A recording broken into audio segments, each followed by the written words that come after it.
So hopefully you can hear me above the din of nature from the birds, and of course from that rather heavy water cascading over the weir behind me in Bradford-on-Avon in the UK. So Jesse Coomer and I were having a wonderful conversation the other day, and in that conversation the subject of the metaverse came up.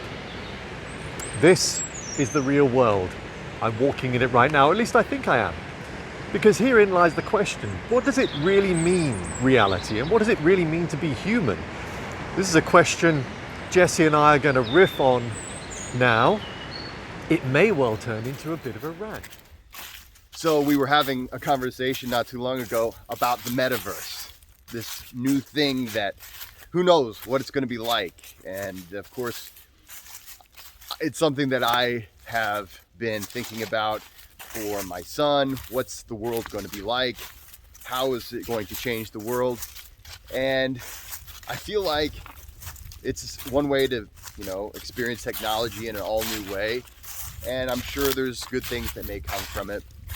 But I am really, really wary about it. It worries me. And if you imagine that we get to a point, which I'm confident we could well get to, if we get to a point where our unreal lives, in other words, our lives created by man via technology, are more attractive than real lives, assuming we're not all in the Matrix, of course, then let's hope this is still real. I can touch it, I can feel it, I can smell it, I can hear it. That to me tells me, at least I hope, that all this stuff is real. The American poet Henry David Thoreau once wrote, "I went to the woods to experience the fullness of life, to front off all of the facts of life, and to see if I could learn what it had to teach." And the thing is, we oftentimes forget, first of all, that nature is even out here still. And second of all, we oftentimes forget that it has something to teach us about who we are.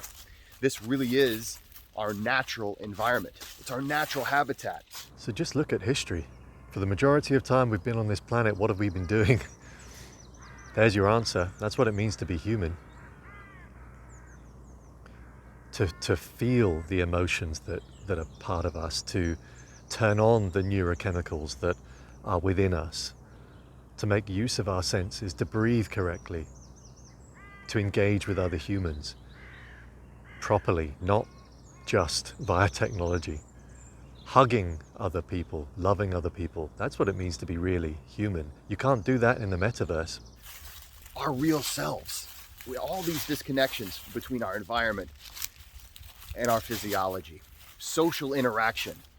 Now I'm speaking to you, and Dave, I'm speaking to you via the miracle of the internet, and it's been a great way to get to know you over this amount of time, but there's nothing that beats the actual interaction between two people. And I want to come across the pond to see you someday, my friend. Nothing beats actually being in the presence of other people. There actually is a lot of science that shows that being in the presence of other people, it influences our autonomic nervous system. It will stimulate the vagus nerve and change even the way our hormones can work. Only stupid people believe we need more discomfort in our lives. I love comments on my channel, good and bad. It's important everybody has a voice, and that's what social media is good for. But this comment is something that I don't agree with. I know I am weaker when I don't experience discomfort. And this is where the term hormesis comes into play. What doesn't kill us makes us stronger, and I firmly believe that. And if you don't, that's fine, it's up to you.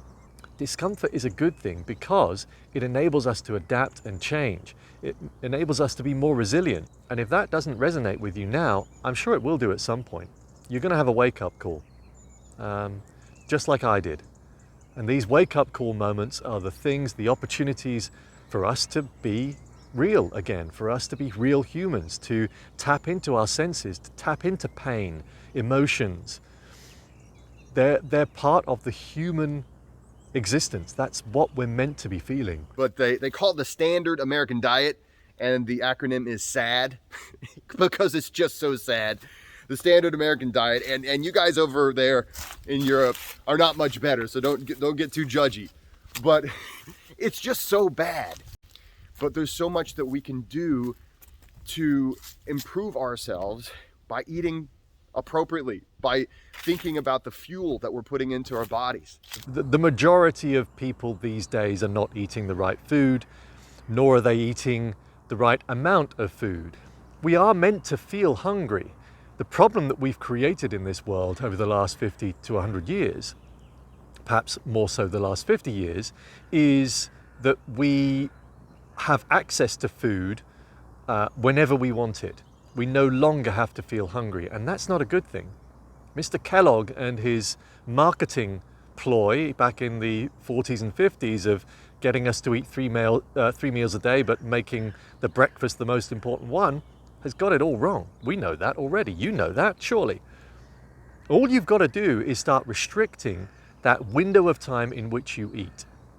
Start there, bit by bit. That will make a profound difference. That will make you feel more human and more alive, I guarantee you. Because the problem that we've got right now with this disconnection with being human, with this disconnection of being alive, is that with all these barriers, all we're living is in this kind of a subconsciously driven routine.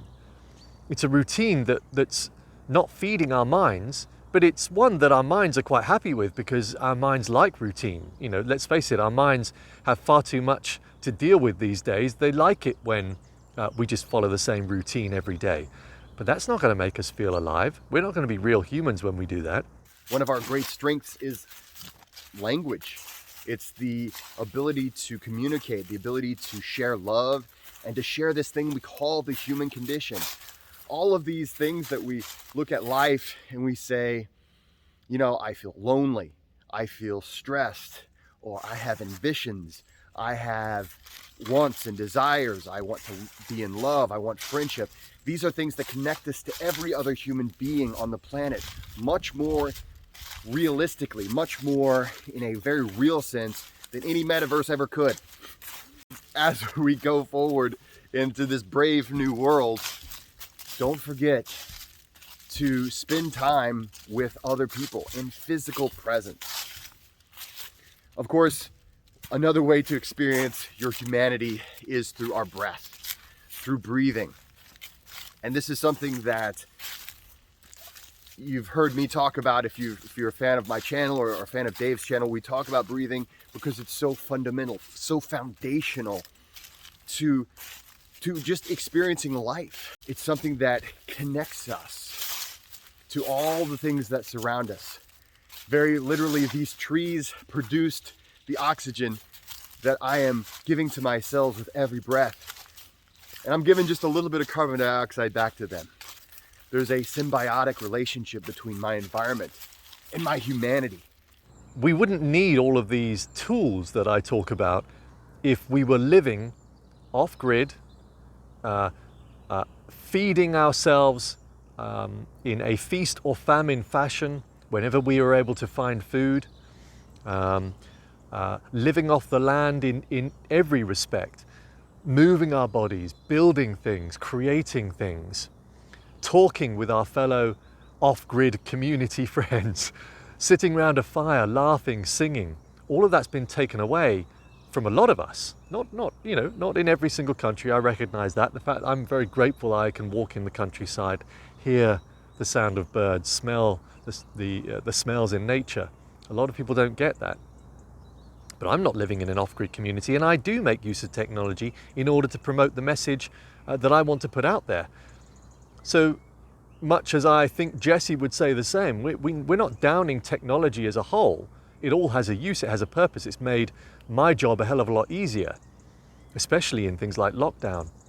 But you have to take control of technology. Don't let it take control of you. You need to be disciplined more than ever. So thank you, Jesse, for joining me on this riff. It wasn't as much of a rant as I thought. Maybe it was. But either way, I appreciate you. I appreciate anybody else watching this video.